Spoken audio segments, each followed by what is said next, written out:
Guys, we've all heard about the climate change, haven't we? That's what this video is about.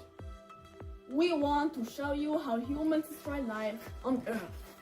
And what exactly climate change is and why it's so damn dangerous for us. And also what can happen if we protect the climate even more. All sources of information that appear in this video can be found in the description. Enjoy!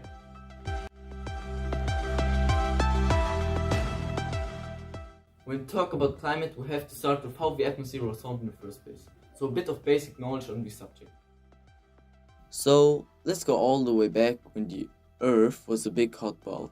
So that was about 4.5 billion years ago. At that time it was so hot that your egg is already frying in the chicken.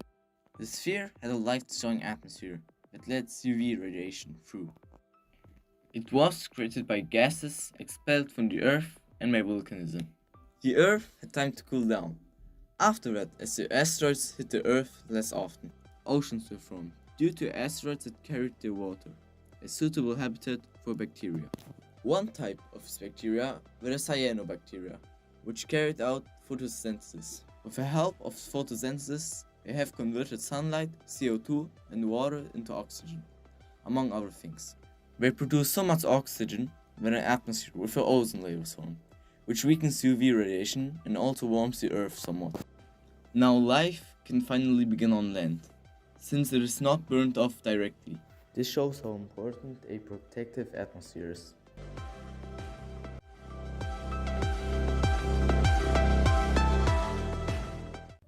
So, now we know how humanity can survive on planet Earth. Thanks for explanation, Noel. Now we want to talk about all the new scientific findings. On the subject of heating, we have prepared a small experiment. We have a sphere that is irradiated with air. Meanwhile, we measure the temperature of the sphere.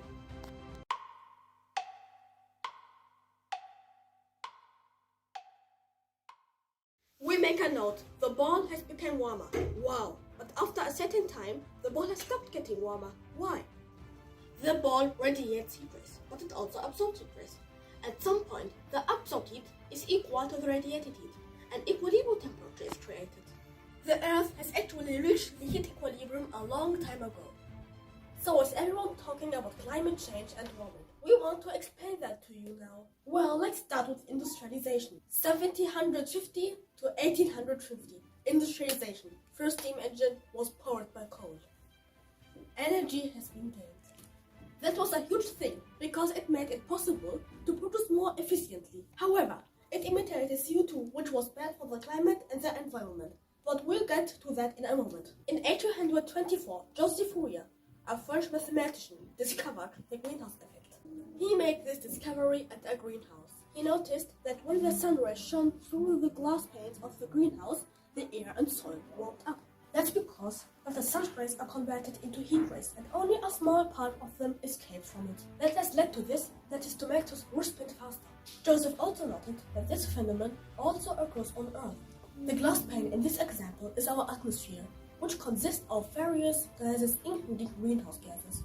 What we know, sun shines on Earth. Check. It's getting warm on Earth. Check. It's super otherwise the butt cheeks would applaud us. This means that the greenhouse effect is good and keeps humans alive. That's right. However, we increase the greenhouse effect by blowing out CO2 in particular. Maybe this already sounds familiar to you because everyone in the world is talking about it. If the greenhouse effect is amplified with more CO2 in the atmosphere, fewer heat rays can leave the atmosphere. That is, the stronger the greenhouse effect, the warmer our Earth gets. By the way, an ozone hole can form again. That the atmosphere would allow UV rays to pass through, which would be good. By the way, we also wanted to thank the Ludwig-Maximilians-Universität from Munich for providing the LMU-climate kit for the experiment shown in this video. The previous attempt was also by them. We have a cardboard tube that we irradiate twice with air. Once with air, once with CO2.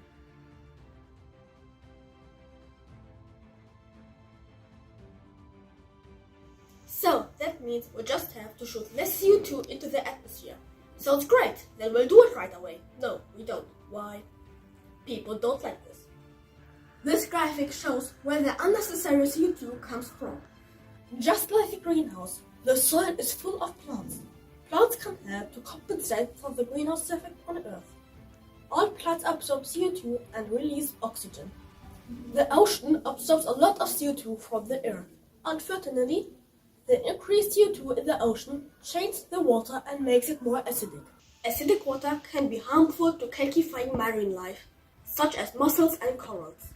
In order to show how, for example, mussel shells react in acidic solutions, we have another experiment at the start. We have a few mussel shells here that we put in vinegar. In the meantime, we'll see what happens.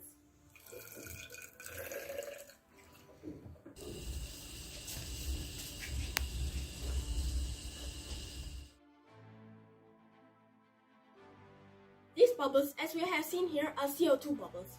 This phenomenon that is also taking place in the ocean can even furthermore boost the climate change. Warming the oceans can also be harmful to these organisms. Warming water is a major cause of coral bleaching. In Fridays for Future, launched by Greta Thunberg, young people protest for climate and environmental protectionism.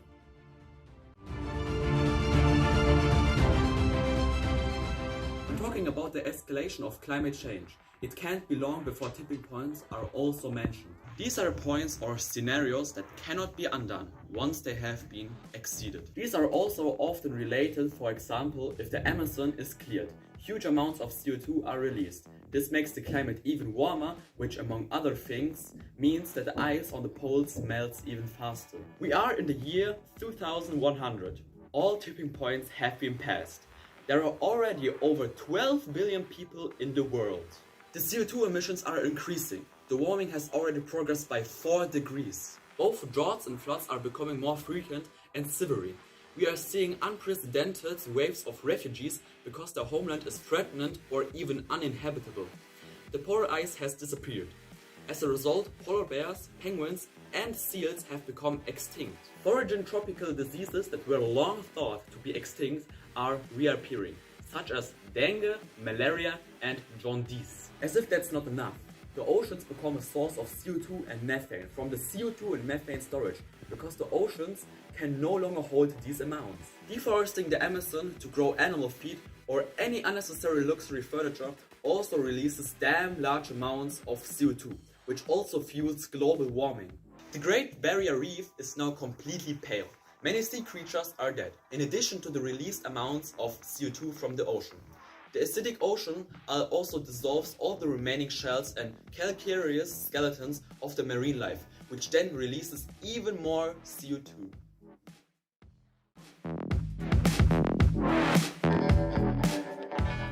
But it doesn't have to be like that. We can still change it by improving our consumption. In 2100, unnecessary global CO2 emissions will be zero. We've even managed to win and use our energies more efficiently.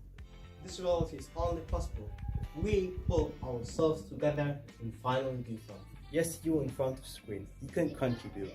Climate-friendly consumption, demonstrate and show the politicians what we want.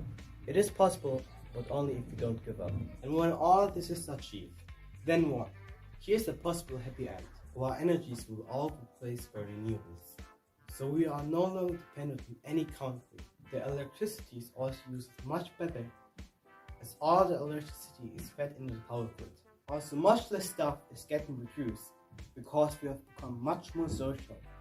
We repair, exchange, and lend goods. In other words, less work equals less working time. Experts assume that we can manage such a 4-day work week. We've also mastered the turn around in mobility perfectly. Only clean e-cars, e-bikes, etc. are driving everywhere. We won't actually need that many of them. This is because many use public transport because it's cheaper. Traveling is also much cheaper, much faster, and much more comfortable. With high-speed trains, you can reach cities like Paris, London, or Rome in just 2 hours from Berlin. The energy costs are also much lower because thermal renovation ensures that the annoying warming up in winter or switching up the fan in summer is no longer necessary. Solar systems will also soon be hanging on our roofs, so we can produce our own electricity cheaply, if not free of charge. Downtime, beautiful greenery, and water will fresh and cool down in summer. And in winter, we can use them as ice rinks for skating, but not only with advantage. The sea will be safe too. Many endangered species will originate, the Amazon too. The polar summer ice has also returned, temperatures have dropped again. You see, we put some effort, we can make it!